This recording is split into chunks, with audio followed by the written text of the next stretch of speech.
everybody. If we could get your attention, we'll get started.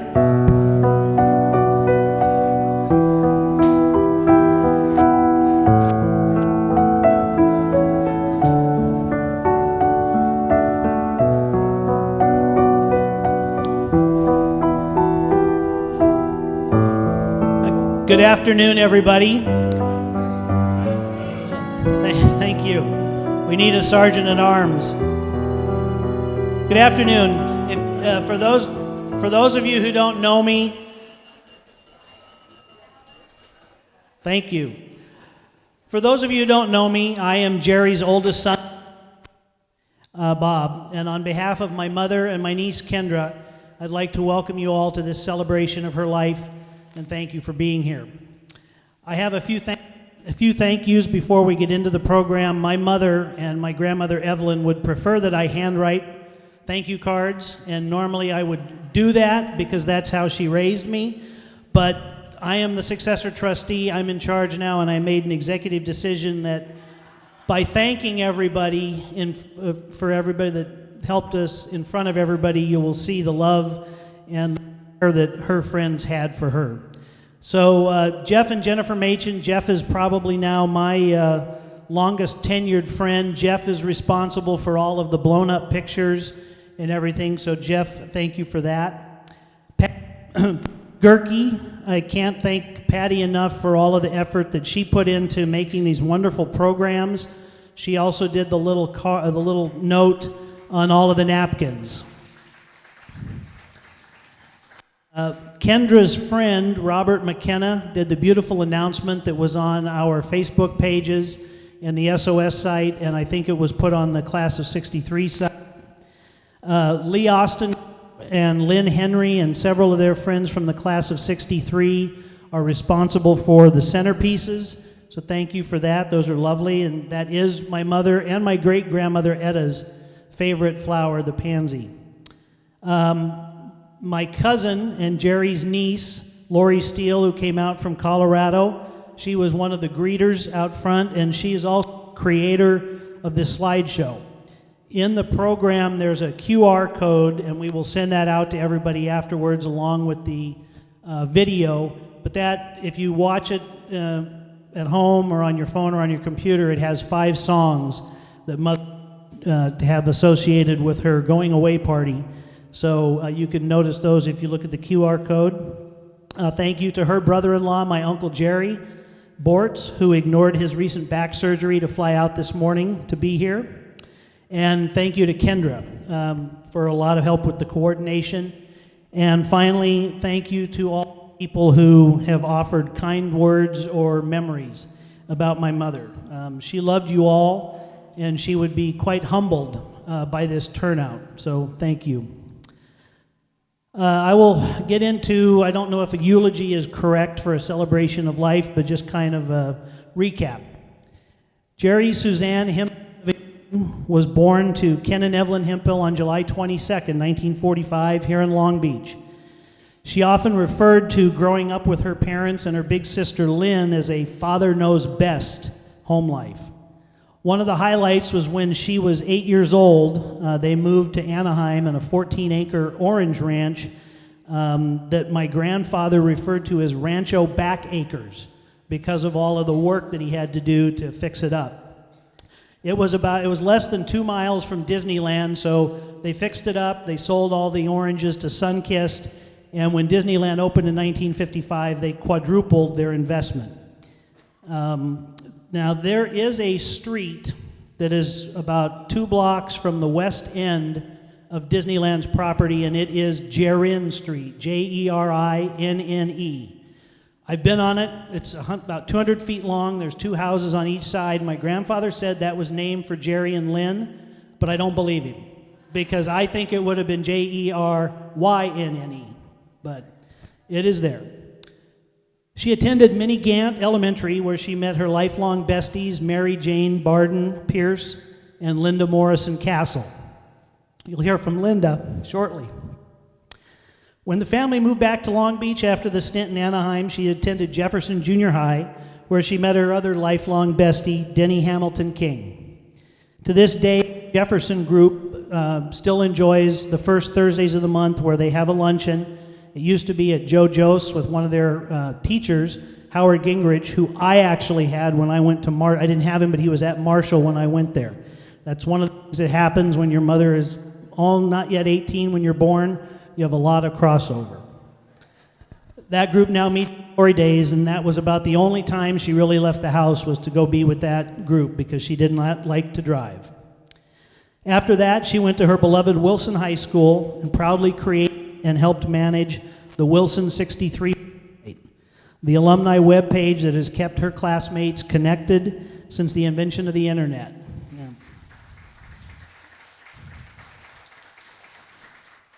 She also became the unofficial historian and gatekeeper for that group, updating everybody about the milestones or the passings of lifelong friends.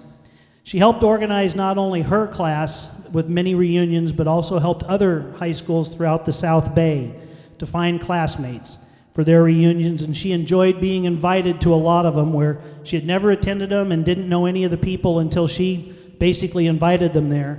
And they would usually give her a standing ovation because she was responsible for most of the attendees. In the various preparations for today, I can't count the number of times where someone has said something like, I'd have a question, and we all relied on Jeri for that. Or Jeri would be the one to answer that question. She was the knowledgeable glue that held, I think, 63 together. When she passed away, she was working with the group on their upcoming 80th birthday party because a lot of the people from that class would be turning 80 this year.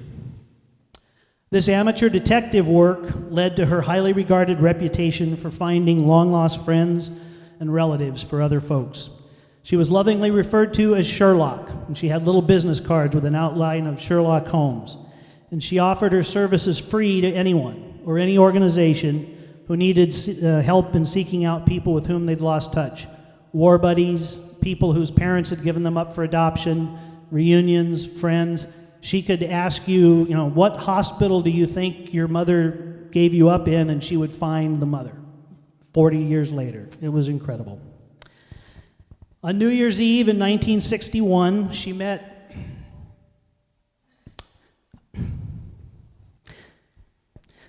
Robert Ernst Anderson Livingstone, also referred as Bob or Stoney. It was a blind date at a drive-in movie. They got married the next fall and used the death benefit from Bob's father, who was shot down over Africa in World War II and who died about 3 months before he was born. And they bought a 2-on-1 over by Cherry and PCH, and they lived in the back unit. They rented out the front unit, and they were able to make the grand sum of $95, which was able to pay for their mortgage. They soon became the proud parents of 2 sons, Robert Ernst Livingstone Jr., fondly known as Bobby or me, in 1963, and Ricky Livingstone in 1966. Bob and Jeri were divorced, and then remarried, and then redivorced, and then remarried, but they remained close, often living together while not married until my dad's death in 1987. She affectionately referred to him as her third husband, twice removed, or as her husband. Both my dad and Ricky had a rare condition called Zollinger-Ellison syndrome, which is now called multiple endocrine neoplasia. It brought with it severe gastrointestinal issues and lots of pain throughout their adult lives. It was also the disease that took his mother when he was 8 years old. Jeri lost my dad to suicide in 1987, and that sparked a passion in her for helping others. You'll hear a bit more about that later as well. For most of her career, she worked for Blue Cross or Blue Shield, and then for HealthNet in sales and marketing for group health insurance plans. I'll read a few thoughts from one of her friends from work a little bit later. At HealthNet, she received the esteemed Heart and Soul Award for her extensive community service. Every year they would take everybody in HealthNet, and the person who had done the most community service would receive this award. As I recall, she was at that. She didn't know she was going to get it and was very shocked but proud. Speaking of community service, Jeri was a superstar and has helped thousands and thousands of people throughout her lifetime. For the American Cancer Society, she gave cancer patients rights to their treatments. She was a member of the Crisis Intervention and Sexual Assault Response Team for LEAP, the Law Enforcement Assistance Program of Orange County.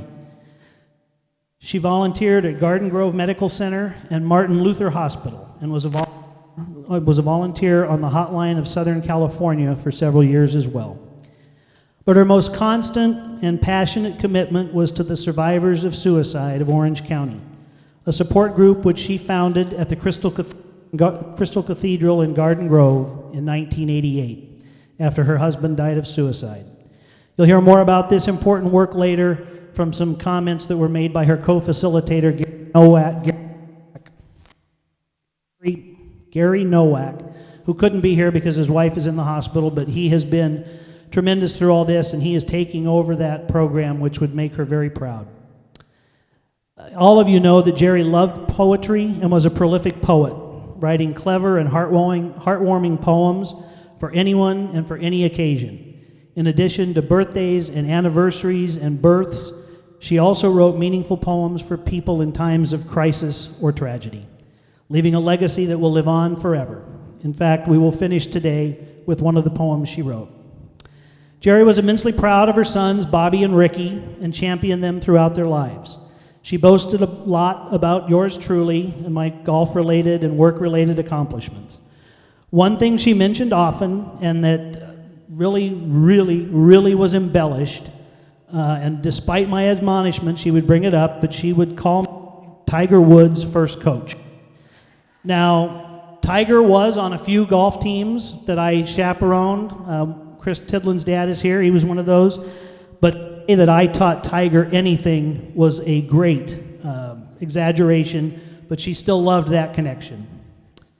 My brother Ricky was a fun and rambunctious child who kept mother in giggles and smiles for his entire life. He was as clever and as funny as she was, and he provided her with the pride and joy of her life. Her granddaughter, Kendra. Ricky was afflicted with the same health issues as my dad. But he also suffered from cancer. When she would take Ricky to a doctor's appointment and they'd go into the room, the nurse or the doctor would kind of look at him and say, "Who's that?" And he would proudly say, "That is my significant mother, and she is not going to leave the room."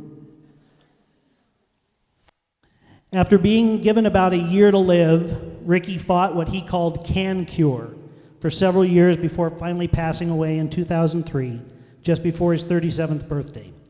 That left my mother to raise Kendra from the age 11 onward. One of Jeri's proudest moments with Kendra was a full article in People magazine about Kendra's involvement in Kids Connected, a support group for children of cancer patients. And more recently, Kendra and her partner, Asisa, have gained custody of Aziza's 4 nieces and nephews, Will, Delilah, Caleb, and Drew, who are all here today. Nana, as she was called by them, was thrilled to see these 4 kiddos blossom under their care, and she loved doting on them for all of their various achievements. In the last 5 years since the pandemic began, she started another chapter in her life, becoming a published author. During COVID, she wrote her first book, titled Distractions During a Pandemic. This book outlined the history and the fun stories of our entire family, going way back several generations. I think the oldest person mentioned was Wiley Hemphill. You may have seen a picture of him about 6'8" with cross-eyed in his Master Mason's outfit from right after the Civil War. Her writing style and storytelling abilities shine through in this book, such that even non-family members have enjoyed reading it. She then wrote 2 books dedicated to the memories of the Wilson students from the 1960s who had passed on. She never accepted any payment for any of these books, but spent her own money painstakingly making sure that every family member received a printed autographed copy in the mail. And lastly, she wrote a book about her parents, my grandparents, Ken and Evelyn, filled with memories and stories and songs and games that we played. For their 50th anniversary, she drove her father around to all of the houses that my grandparents had lived in since the earthquake in 1933. She took a picture of each one, wrote a little synopsis of the stories and of each one, and then gave that to them for their 50th anniversary wedding gift. She also put together another book just for Kendra, filled with her memories and stories from when she was a little girl. She enjoyed writing these books, and I need to acknowledge the great help and encouragement and technological patience that she received from her niece Lori. These books left a loving, unwritten history for her and her friends and family that will last forever. But much more important are the memories that her family and her dear friends, all of you that are here today, have of her, which I know you will all cherish. With that, I would like to invite Kendra up to share some memories and fun stories about her Nana.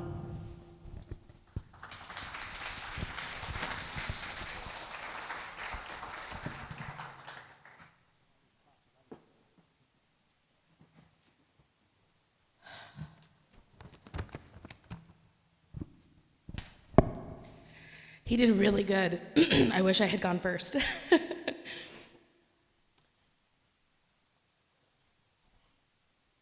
Bear with me, guys.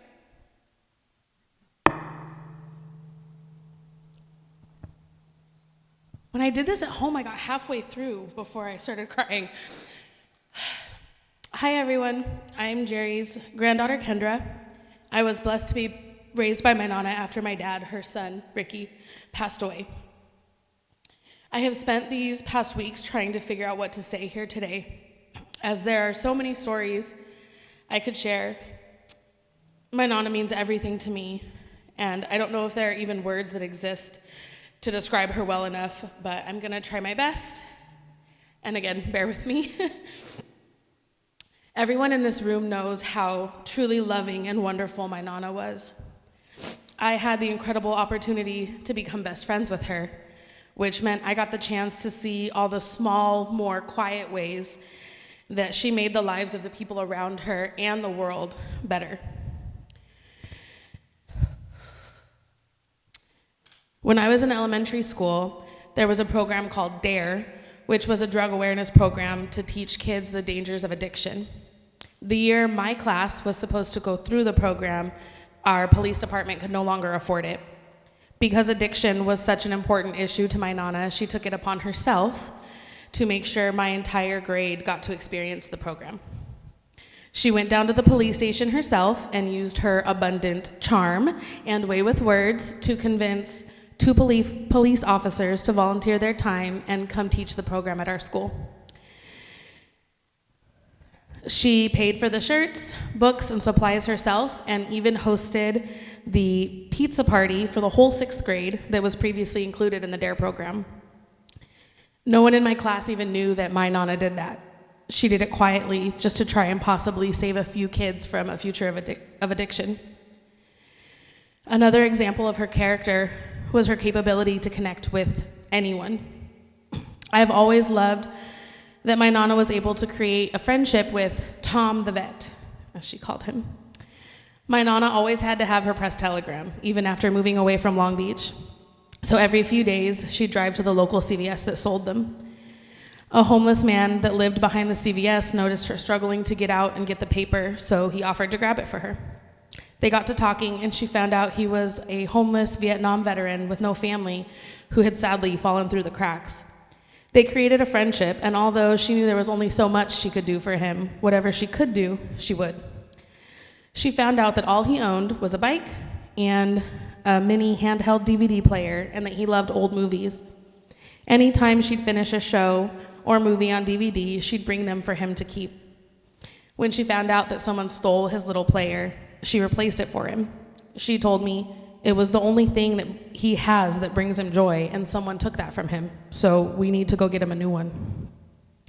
She'd often find little tasks he could do for her to earn a few bucks, brought him food or water, and spent time getting to know him.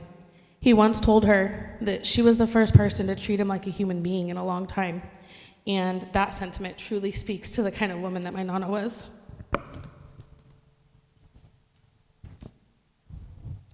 Anyone here who is friends with my Nana on Facebook knows she loved to do her daily silly posts. But the reason behind her silly posts is so special. My Nana once told me that the reason she always religiously made sure to do 2 funny posts every day, I think it was always at 7 a.m. and 4 p.m., or she had them timed, was because there wasn't enough joy left in the world. She said that social media had become so political and so angry, so she posted the 2 silly things a day to try to make people stop and smile. She told me if her posts could bring joy to even one person each day who was having a hard time, then she had made a difference. What a beautiful way to live her life.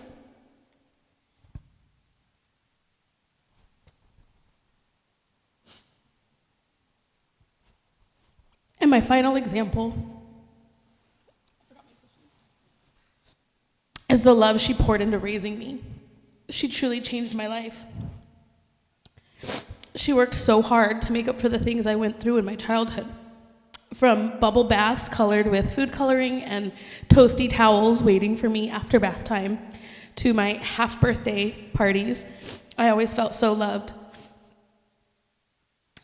We even had friends' parents calling us, asking her to chill out because their kids wanted to know when their half-birthday party was going to be.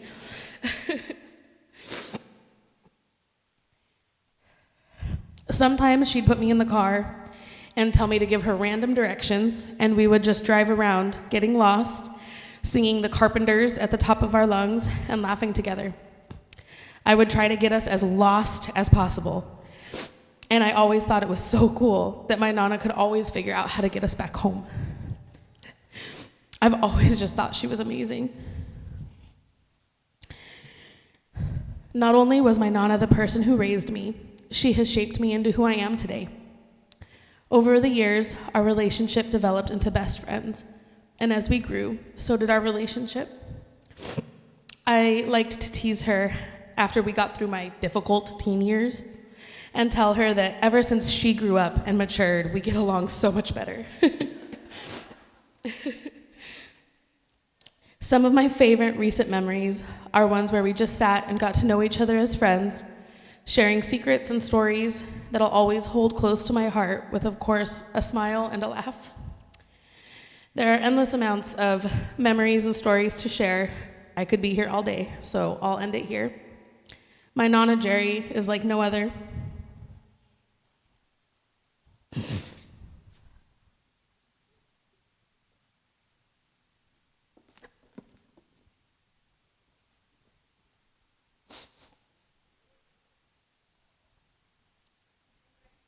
She has spent her entire life leading with love, and that love has been a catalyst for everything she has accomplished in this life.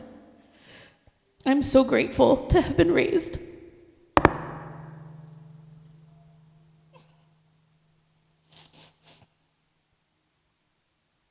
so sorry, guys. I am so thankful to have been raised by such an inspiring woman. Nana, I miss you, I love you, and I will do my best to follow your path of love and kindness throughout my life. Thank you.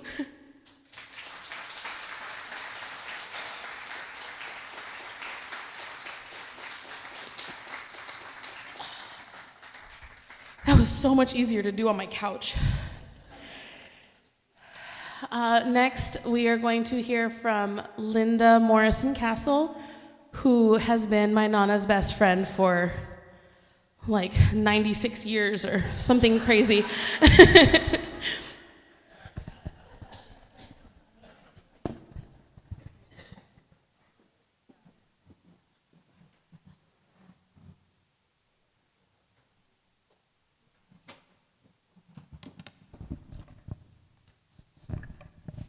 Hi. I'm not used to a microphone. So anyway, you'll have to bear with me. I'm going to mostly read because Jeri was truly my best friend. I met Jeri in 4th grade at Minigant Elementary School. It's heartwarming to know that a group of us from Gant are still good friends. It was an idyllic childhood. Jeri and I became bunkmates at Camp High Hill. And from that point on, we were best friends. Because of our friendship, our parents became best friends. Jeri was pregnant with Ricky at the same time that I was pregnant with Julie. Believe me, I have a lot of stories. More than a few. Picture, if you can, the two of us very far along in our pregnancies going for a ride in the Goodyear blimp. Lucky it didn't crash with the heavy load. Ricky and Julie became best friends. In fact, Ricky even lived with Julie for a while. Later, Julie's three littles, Jackson, Sam, and Taylor, became good friends with Kendra. It was a 4-generation friendship and lasted over 71 years.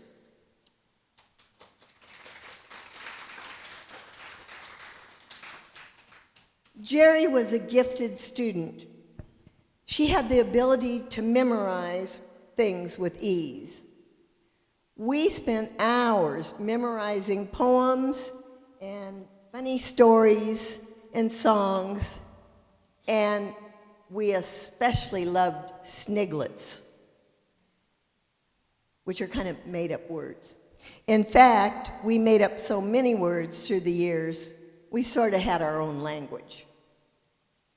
Jeri loved writing poetry, and we wrote many silly poems to each other through the years for our birthdays and for other special occasions.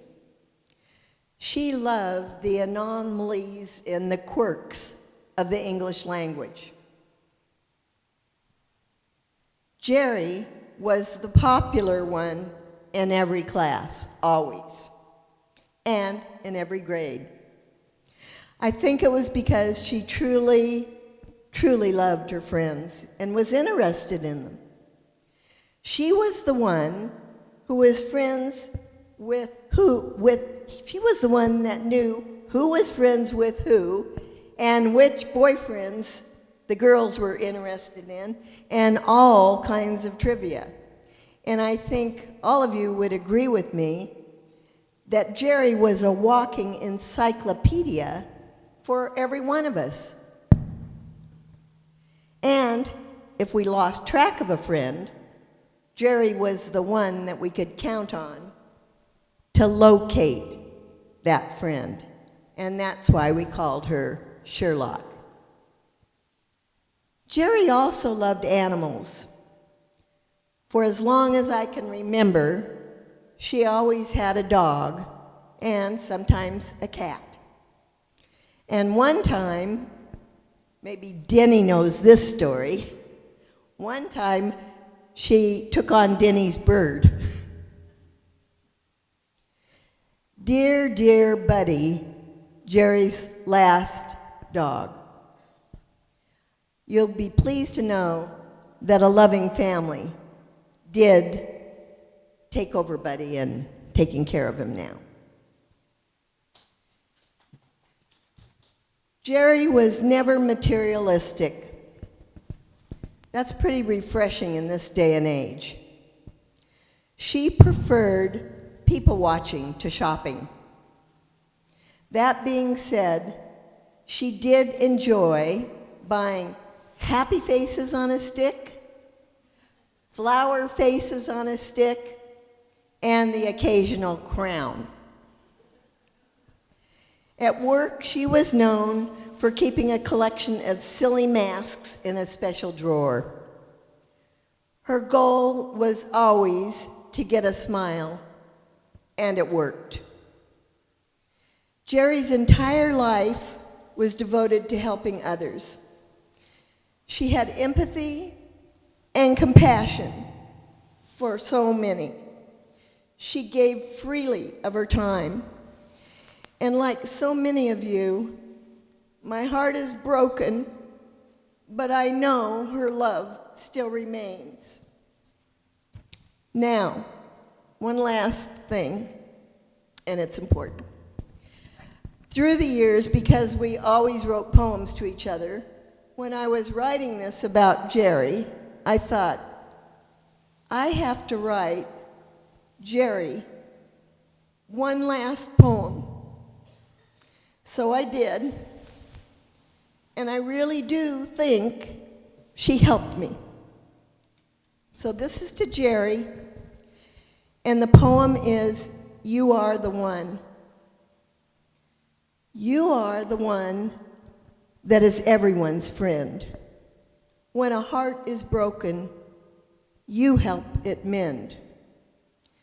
You are the hub of our social group. You organize lunches to keep us in the loop. You are the friend who we call when we're stressed.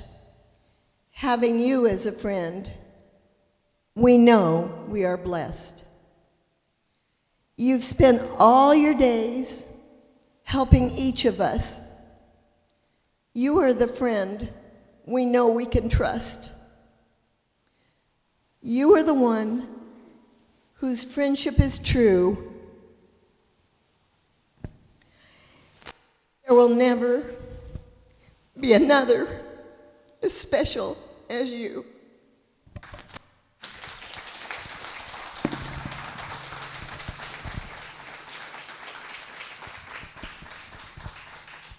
Now, on a much, much lighter note, I want to introduce to you a friend of mine I've known third grade, Minigan.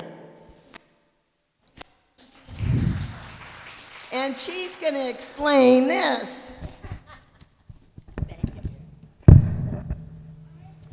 Hi, my name is Cotton Candy. Many of you may know me as Jane Welch. But about 5 years ago, Jeri and I were talking about our friends that have passed, and Jeri said, if I pass before you do, you must come in your clown outfit. And I promised her I would. And every time we talked since then, she would remind me, remember, you're going to come to my service, whatever it is, in clown. So Jeri, here I am.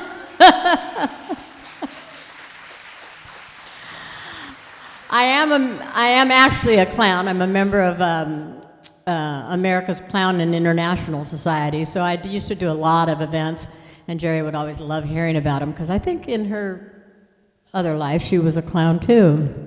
But we had a lot of fun. And at that point, when I had promised I would be there, no matter what, I also wrote out a little eulogy. And I sent it to her, and I said, well, what do you think about this? Is this okay? And she said, yeah, that's fine. I really like that. So I'm going to read that little eulogy. Jeri was the most amazing person I have ever met. It meant the world to me to call her a best friend since elementary school. Not only was she the glue that kept the Wilson class of '63 together, but many other classes and schools. She would hunt down classmates, help organize reunions, making contacts, and always with a smile and a twinkle in her eye. Many of us, included me, used Sherlock to find some lost souls, or a lost lover, or a lost friend. But even more impressive was her commitment to survivors of suicide, giving countless hours, concern, and love to those in need. She was truly the essence of unconditional love and kindness. We miss you terribly, Jeri, and it has been the highlight of my life knowing you all these years. Love you lots and look forward to seeing the grand reunion up in heaven. Thank you.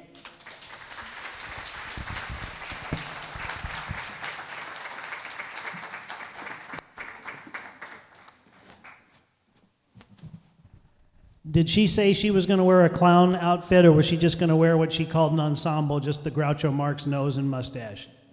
Just her crown? Her crown, okay. Thank you, Jane. One of her friends from her working days wrote up some stuff, and so I'm going to read some thoughts on my mother's work years from her Diane Young. I remember the first day I met Jeri. She and the staff she worked with in Long Beach were transferred to our Blue Shield office in Santa Ana. Her boss, Dick Lemieux, took the manager position from my boss. Obviously, things were a bit tense. The first thing out of his mouth, Jeri will be doing the mail, which was an insult to Diane. She says, poor Jeri just kind of smiled and went to work. It took only a day or two for our friendship to grow. I became Diana Bell, and she became Jeri Suzanne. I can't tell you the details of many of our antics, as all would have gotten us fired, and some were possibly illegal. But it kept us happy day to day, such as our talent shows with Jeri gargling the Star-Spangled Banner, which, by the way, was something that she was proud of until the day she died, as she could gargle the Star-Spangled Banner with only taking one breath. I did a one-footed tap dance while wumming. And for those of you who don't know what wumming is, that's whistling and humming at the same time. Such a duo we were. When the bosses were gone, we would play penny toss against the wall, among other things. Sadly, after just a couple of our office was closed, and Jeri went back to Long Beach for Blue Cross. That office was known for her crazy boss, Phil. I worked with her for a very short period. The antics of that time were renowned. Way too many lunchtime alcohols and lots of fuzzy costumes. Now this is a note for me. I knew about but I never knew about the boozy lunches, so we may have to talk about that. I think the statute of limitations is done. The work always got done, the customers were happy, and the staff had a ball. I was thrilled to work with Jeri again for a few years in Santa Ana, back to Blue Shield. We again had a crazy boss, Jim Killian, who misbehaved with the rest of us. It must have been in the water at the Blue insurance plans. They were never the stiff, tight-assed companies that insurance is known for. I never worked with Jeri again, but we were never out of touch. We continued to see one another and laugh and sing and enjoy each other. I miss her so. Thank you, Diane.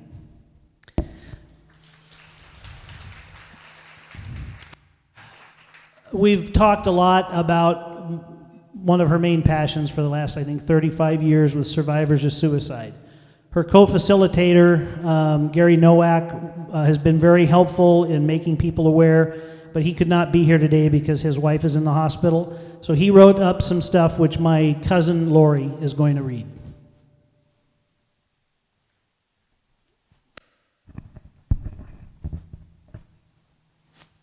Hi, everybody. Hopefully you can hear me in the back.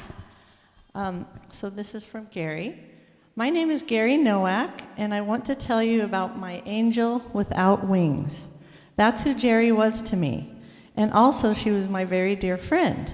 I hoped and intended to be here today to deliver a few words about how I met her 19 years ago, and a little about how I feel about her and her passion, SOS, Survivors of Suicide. However, I'm not able to attend because of unforeseen circumstances, and her niece Lori graciously volunteered to read this for me. Jeri was one of the kindest and most loving and courageous human beings on the planet. I'm sure all of you can attest to that. And if I were to ask for a show of hands, most of you would raise both of your hands and possibly give her a standing ovation. She was always ready to help those in need with a caring and compassionate heart. She was a bright light in the darkness, and she faced darkness in her own life with resilience and bravery. She was always willing to listen and did her best to help others as much as she could. This is how SOS got started. It was one of the many ways she made the world a better place and a place for everyone she met. A better place for everyone she met. On Labor Day weekend in 1987, the love of her life, her husband Bob, in what I call a temporary loss of judgment, took his own life. That horrific event started her on a path toward SOS. Jeri believed in self-help groups and enrolled in a grief support group at the Crystal Cathedral, but it was not specific to suicide. She was treated well in that group, But she held back because she didn't want anyone judging Bob or thinking badly of him. She was fiercely protective of those she loved. She asked Pastor James Koch if there were any groups for suicide survivors. She felt if she could find a suicide survivors group, she would feel more comfortable opening up and exploring her feelings. Sadly, there were none in Orange County in 1988, so Pastor Koch cajoled her into starting a group, but she was initially opposed to the idea. She was convinced that she couldn't do it because she only had high school education and no training. However, he said he would help her with advice and guidance, and she could use his office, but he never led the group. She did it all on her own. There was no public internet in 1988. Doesn't seem like a long time ago, no internet. So Jeri put up flyers all over town and organized a plan. She was an excellent planner, as most of you know. And she started SOS in April 1988 with 2 other ladies who had also lost their husbands to suicide. I don't have the recall of names and details that Jeri did, but one of the ladies who has since passed had a son, and he still attends SOS from time to time. Jeri's memory was amazing and accurate. Word spread, and the group met on the first and third Sundays of every month. After SOS outgrew the pastor's office, she was assigned a room on the 2nd floor of the tower. She single-handedly ran the group, never a meeting, until Joe Rosenblatt joined in 1999 after he lost his son, Chris. Joe soon became her co-facilitator at SOS for 17 years, paying it forward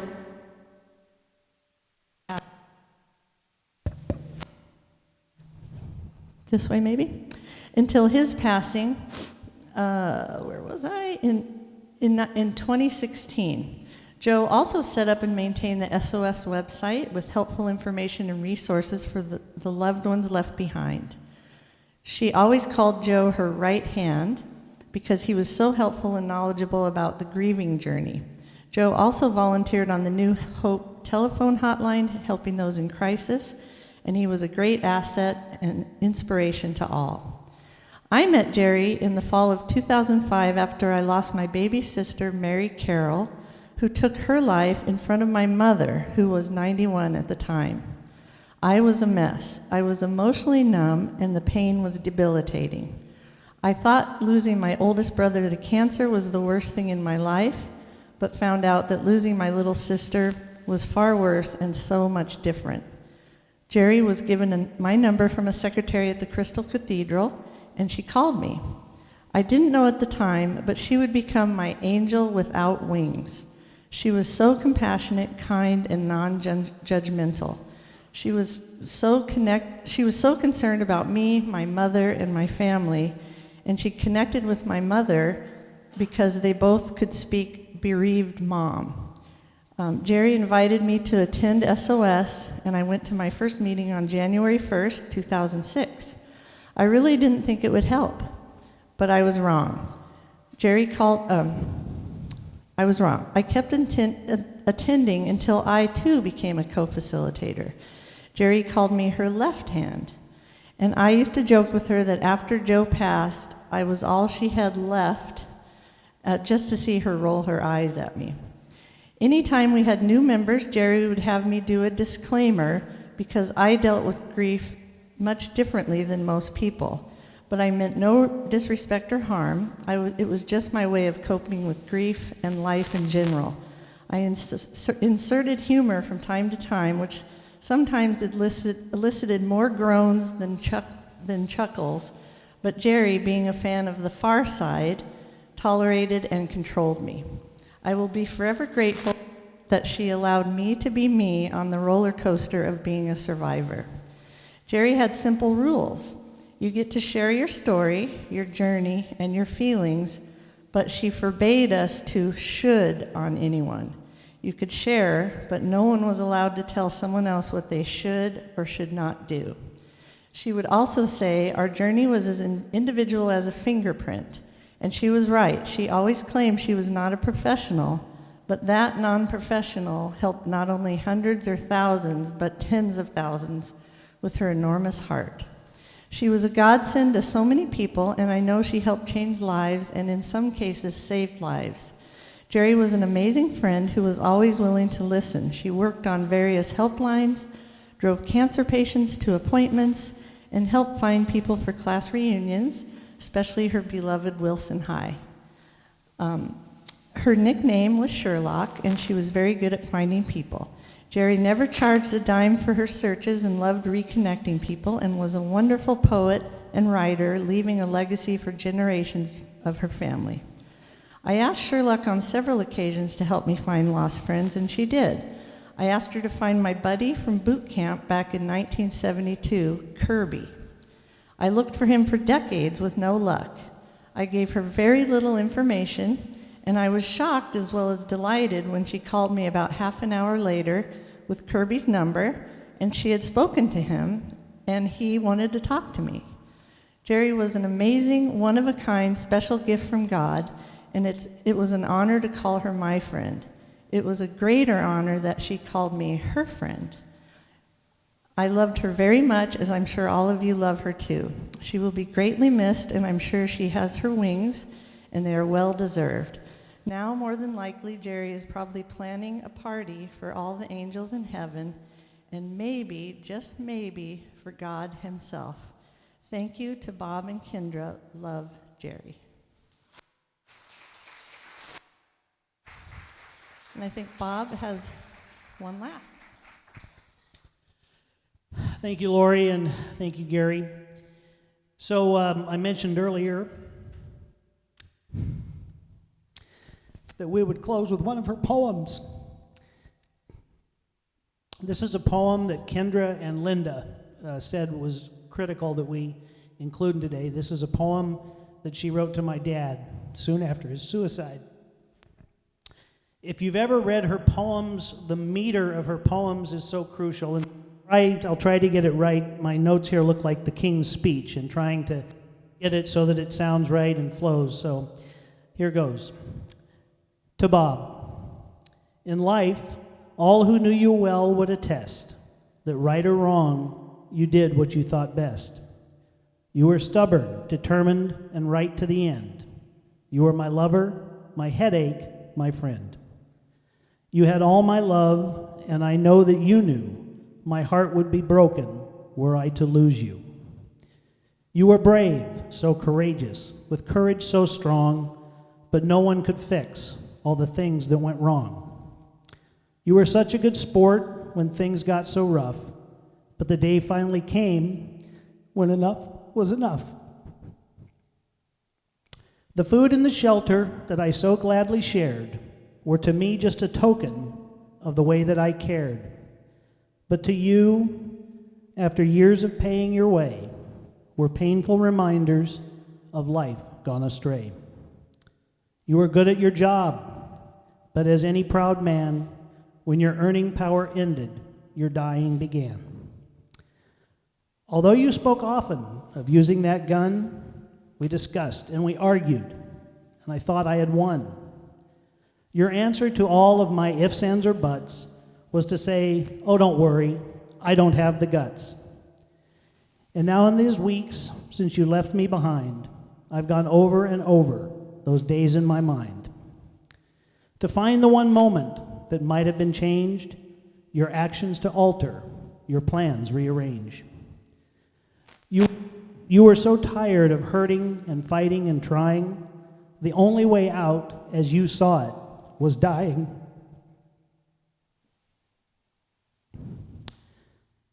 If only you'd known the void you would leave, how friends you thought had forgotten would grieve. I had no idea he was so bad. He said, let's get together. Wish we had. If only I'd known he was feeling so lonely. If only I'd called him. If only, if only. But all those if onlys cannot change the fact that you carried out that unspeakable act. Of your death as your life, you have taken control. And may God understand and be kind to your soul. I will see you again. This I am certain of. I forgive you.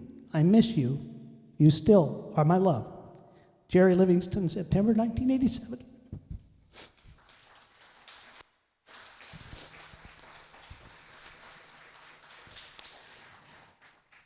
So with that, just want to thank you all once again. Thank all of the people who helped make today happen, helped us put these together. Thank all of you that are here or have sent words and memories through texts, through emails, through phone messages, through Facebook. Please remember the QR code in the program. View this slideshow with the songs that she chose. We will post some links to the video once we get it. When we sold her place, we had to get rid of Spectrum, so her email is going to go away sometime next week. And I'm going to sit down with Lori or Kendra, because I don't know how this works, but her Facebook, I think, might be attached to that email. So I'm going to try to get her Facebook attached to an email to say that. We'll post all those links on Kendra's Facebook, my Facebook. I'm sure the class of 63 will be happy to post that on there, and we'll get it on survivors of suicide. Jeri gave of her life and herself because she enjoyed doing it. And I believe she would truly enjoy seeing so many friends here from throughout her life. With that, thank you. We have the room till 3. The bar is still open. I know some of you may have to leave or might have to start walking right now to get to your car before dark. But if you want to stick around, the bar will be open, and we have the room until 3 o'clock to mingle and chat and everything. But for Jeri, for Kendra, for me, for all the family, thank you everybody for being here.